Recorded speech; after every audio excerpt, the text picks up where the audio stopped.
Welcome to Penrose Learning, where we make understanding easy. You open Top Hat and sign in with your institution account. Do that now so you don't lose time.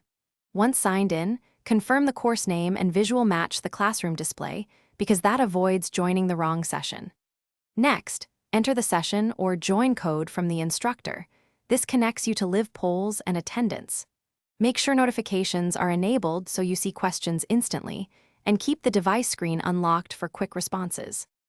You monitor the instructor's prompts and prioritize quick, accurate answers. Speed matters during timed polls. Once a question appears, read it fully, choose or type your response, and confirm submission. Top Hat locks answers after timeouts. If the instructor shares slides, use Slide View to follow along and tap Annotate when allowed to highlight points. Make sure your internet is stable.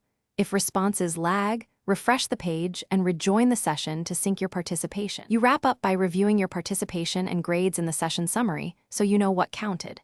Once done, download or screenshot confirmation if you need proof of attendance for later. If you notice missing credit, message your instructor immediately with timestamps and screenshots to resolve it. If things go wrong, app freezes or answers won't submit, restart the app, toggle Wi-Fi, and re-enter the session. That usually restores connection and preserves most responses. Thanks for watching. If this was helpful, leave a like and consider subscribing. See you next time.